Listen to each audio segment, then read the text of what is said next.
Hi everyone, welcome back to Rail Stuff. It's been a little while since I did a video, and there's several reasons for that. The main one being this. This is what I wanted to be working on and showing you guys progress of, but I keep hitting creative blocks with it. Which means I don't have a great deal of content to create and produce. So I thought I'd just talk a little bit about how I'm now planning to overcome that creative block a little bit, which was also the subject of our newsletter that went out last night. But also I wanted to just show you what I have got so far. So what we're looking at here is part of my 6x1 layout, which is designed to be based around the idea of what if Royal Mail still ran mail trains and parcel depots on a grand scale regularly in the modern era. So I'm trying at the moment. This is very early work, but you can see the basics of a warehouse building here, with a couple of high up windows, a couple of opening doors, a dapole kit platform as well, which only had a basic primer paint at the moment. This has really only had a primer paint and just an attempt to see what the red looked like. I'm going to play around with that a lot. You can see at the end here, these are openings for locos, but that is the end of the layout. So that's going to have half closed shutter doors down as well. This bit of wood here is really a break, because the idea of this layout is to have just a simple path across the back, or a simple track across the back where I can put trains on and off if I were to ever use this at an exhibition, for example. I have got round to the ballasting, which I'm quite pleased with the colour, because I wanted it quite dark and quite industrial looking, and I did this. You can see one of my previous videos about recolouring ballast, but I did this. So this is from a jar of Rail Stuff ballast. The jar's not handy at the minute, but you can find them on our website. $7.95 for a kilogram jar of ballast. And then I've recoloured it using pastels and Modeller's World pigments as well.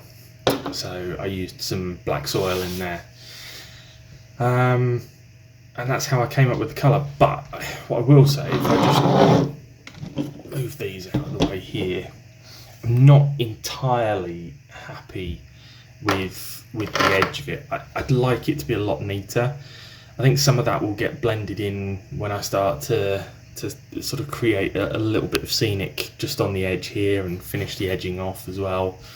And the other thing is I want to go through and make it a little bit darker through the middle for some oil spills, general weathering of the tracks as well. The other thing I want to do is come into areas like this and just remove some of the excess ballast from the actual sleepers themselves, because I think it looks a little bit messy. But yeah, ballasting is one of those really tricky to get right jobs.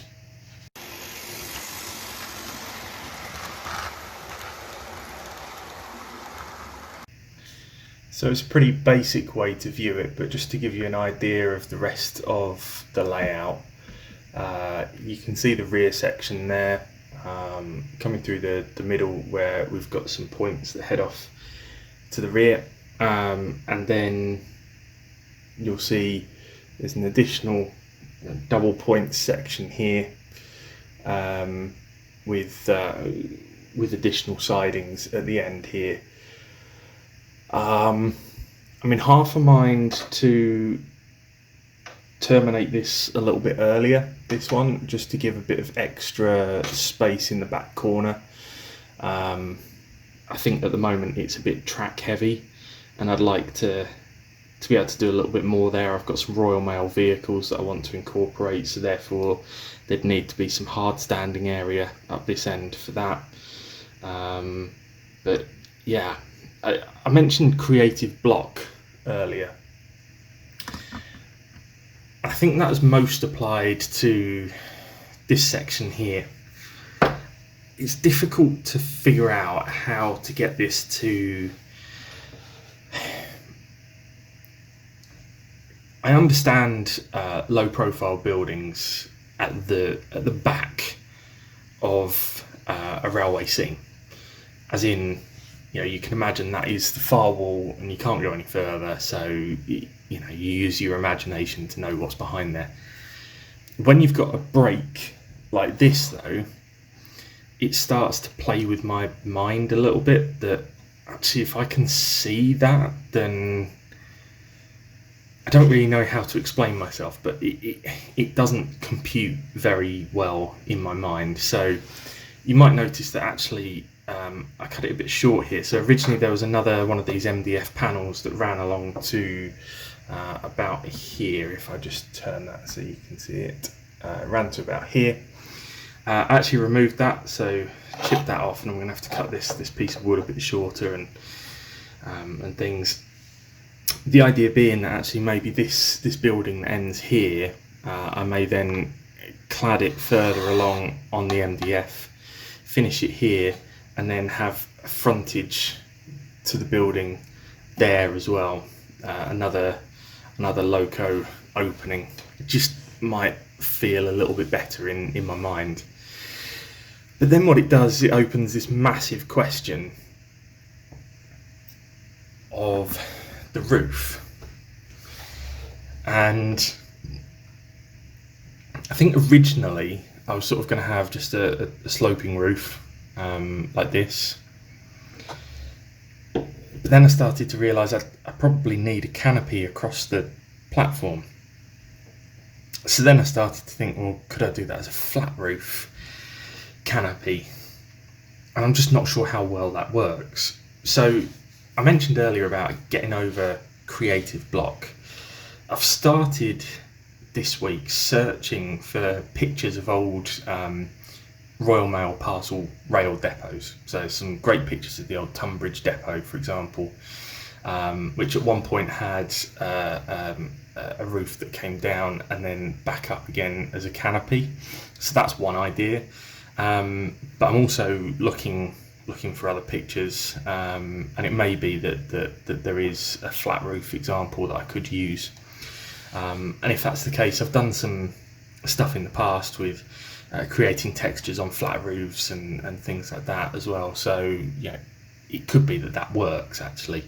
I just want to know whether that's prototypical or not. So I'm going to do some research into flat roof, into canopies. The other thing I need to do is I need to do some work behind the scenes here, even if it's just painting at the minute, just to darken it all up. And before I do much more, I want to install some LED lights behind here. So the backs of these, I'll show you this unit here actually. So the back has been painted a lot darker, just a light coat, and you might also notice it's fairly thick.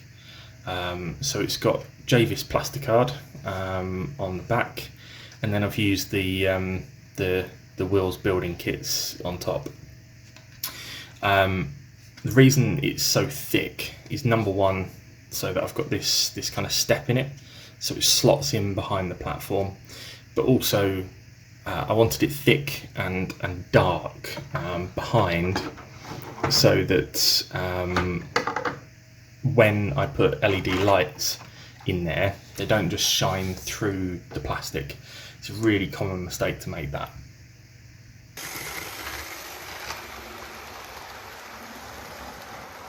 I really haven't got... So initially I was thinking about another building that came across here, and that's still possible.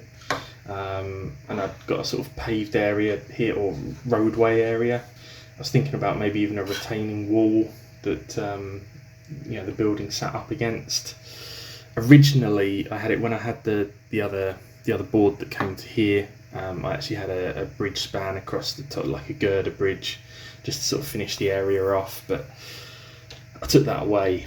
And again, there's that creative block, but I think the reality is I maybe need to just almost cover this end up for now and remember that actually it's not important at this moment in time to think about what's going on down there. I can come back to that and I can work on this end of the layout first. You might also notice a logo in the background. Picked that up off of eBay last week, fairly cheap. Main reason being I wanted a fairly short diesel loco. Now, you know, earlier I mentioned this about being modern era. That's not particularly modern, so that is actually going to get stripped and resprayed in a custom paint job, because I'm very much about the imagination when it comes to this layout. So while some of it I want to make as prototypical as possible, some of it is a little bit fantasy world, I suppose. But do you know what?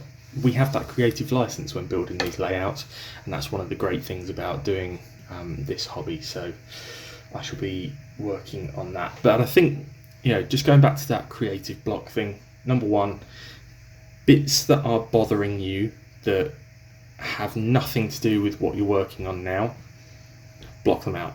It's not important.